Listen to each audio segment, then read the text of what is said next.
మీ questions కి answer తీసుకుంటాను. ఏంటి మొత్తంగా జనసేన వాయిస్ ఏంటి? ఒక రకంగా తెలంగాణకి సంబంధించి తెలంగాణపై విషయం చిమ్ముతూనే ఈ రోజు వచ్చి తెలంగాణలో సభ ఎలా పెట్టుకుంటారు, తెలంగాణ మేధావులకు సంబంధించి తెలంగాణ వ్యక్తులకి సంబంధించి అవమానిస్తారు, ఇక్కడ వచ్చి సభలు అంటారు. ముందు అక్కడ ఆంధ్రప్రదేశ్లో ఏదైతే ఉందో ఒక సెక్రటేరియట్ కట్టుకోవటం రాదు, ఒక రాజధాని నిర్మించుకోవటం రాదు అని చెప్పి సూటిగా వినిపిస్తున్న ప్రశ్న ఏం ఆన్సర్ చేస్తారు జనసేన నుంచి?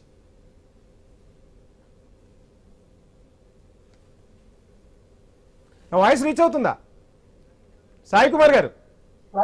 ఇప్పుడు వినబడుతుంది, మళ్ళీ లో వాయిస్ అవుతుంది ఇమీడియట్ గా. యా సాయి కుమార్ గారు, నా క్వశ్చన్ అర్థమైందా మీకు? అర్థమైంది, కొద్దిగా కట్ అయింది, క్లారిటీ అర్థం కాలేదు. నాకు అర్థమైనప్పటికీ చెప్తా. ఈరోజు మనం చూసుకుంటే తెలంగాణ రాష్ట్ర వ్యాప్తంగా జన సైనికులు తెలంగాణ క్యాడర్ కూడా చాలా బలంగా ఉంది. మేడంకి తెలియదు అనుకుంటా, తెలంగాణ ఈరోజు నవ నిర్మాణ సంకల్ప సభ అని చెప్పి కూడా మేము పెట్టడం జరిగింది. ఇది కేవలం జనసేన పార్టీలో ఉన్నటువంటి కార్యకర్తలు సభ్యత్వాలు ఎవరెవరైతే చేసారో వాళ్ళందరం కలిసి కూడా మేము క్యాడర్ ని ముందుకు తీసుకెళ్లడానికి, జనసేన పార్టీ సిద్ధాంతాలను ముందుకు తీసుకెళ్లడానికి మేము కూడా ఈ మీటింగ్ పెట్టడం జరుగుతుంది. తెలంగాణ రాష్ట్రంలో ఆంధ్ర కానీ ఏ రాష్ట్రంలో కానీ ఎవరైనా ఎక్కడైనా పెట్టుకోవచ్చు. మనకి రాజ్యాంగం కల్పించినటువంటి హక్కు. ఇక్కడ పెట్టొద్దు అక్కడ పెట్టొద్దు అని చెప్పడానికి కూడా ఎవరికి హక్కు లేదని కూడా నేను భావిస్తున్నాను. ఈరోజు విషయానికి వస్తే మేడం గారు చెప్పినట్టు రాయలసీమ ఏదైతే ఉందో కోనసీమలో పచ్చటి కొబ్బరి తోట ఏదైతే ఉందో అవి పచ్చగా ఉండేవి. నా తెలంగాణ ఫ్రెండ్స్ కూడా నాకు చెప్పేవాళ్ళు ఇవి పచ్చగా ఉంటున్నాయని. కానీ ఇప్పుడు చూసుకుంటే అవన్నీ కూడా ఎండిపోయాయి.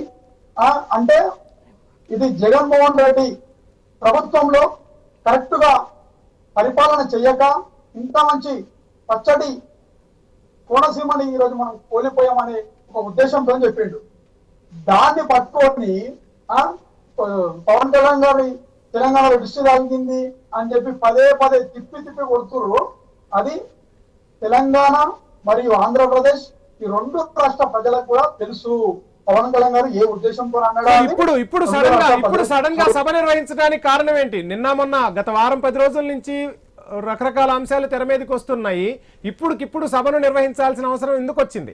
సో మీ వెనక ఎవరైనా ఉన్నారా? ఎవరైనా ప్రోద్బలంతో మీరు సభ పెడుతున్నారా? ఇప్పుడు సభ కాదు, ఇది మీకు క్లారిటీ ఇవ్వబోతున్నాను. ఇది మేము మా అఫీషియల్ గా మేము వారం రోజుల నుంచి పెట్టుకుంటున్నటువంటి మీటింగ్ ఇది. ఇది నిన్న మొన్న ప్రొఫెసర్ నాగేశ్వరరావు గారి అడావుడి అయింది కాబట్టి మీకు ఇట్లా అనిపిస్తుంది. 2 days కిందనే మనము పోస్టర్ రిలీజ్ చేయడం జరిగింది. ఈ రోజు రిలీజ్ చేసే రేపు మీటింగ్ అని కూడా ఎక్కడా లేదు. మేము ఆల్రెడీ ఒక 1 week నుండే మీటింగ్ గురించి మాట్లాడుకుంటున్నాము, ఎక్కడ పెడదాము ఏంటి అని. అది ఒక 2 days కింద మనము అంటే తెలంగాణలో జనసేన నవనిర్మాణం అంటే ఏం చేయబోతుంది? జనసేన నవనిర్మాణం అంటే పార్టీ పరంగానా తెలంగాణ కోసమా ఈ సభ? 100% ఆ పార్టీని మేము కాపాడుకోవాలి కాబట్టి తెలంగాణ రాష్ట్ర వ్యాప్తంగా కూడా జనసేన పార్టీ సిద్ధాంతాలు తీసుకెళ్లాలని కూడా మా లక్ష్యం. ఈ రోజు జనసేన పార్టీ తెలంగాణలో పుట్టినటువంటి పార్టీ జనసేన పార్టీ. కొంతమంది పెద్దలకు తెలియదేమో. నా క్వశ్చన్ కి ఆన్సర్ స్ట్రైట్ గా చేయండి. ఇప్పుడు నవనిర్మాణ సభ అంటే జనసేన పార్టీని ప్రక్షాళన చేసుకోవటానికా, లేదు తెలంగాణ మొత్తాన్ని ప్రక్షాళన చేసేందుకు సభ పెడుతున్నారా? ఏంటి మీ ఉద్దేశం? అసలు ఆ సభ ఉద్దేశం ఏంటి? ఆ క్లారిటీ ఉందా మీకు? ఉంది. తెలంగాణ మొత్తం ప్రక్షాళన చేయడానికే జరుగుతుంది. ఎందుకంటే గతంలో మనం చూసుకున్నట్టయితే 2019 కూడా మేము పోటీ చేయడం జరిగింది. మల్కాజ్గిరి నుండి ఎంపీగా కూడా మహేందర్ రెడ్డి గారు జనసేన పార్టీ నుండి పోటీ చేస్తే టైం ఇస్తాను, మీరు నాకు క్లారిటీ ఇచ్చారు, టైం ఇస్తాను.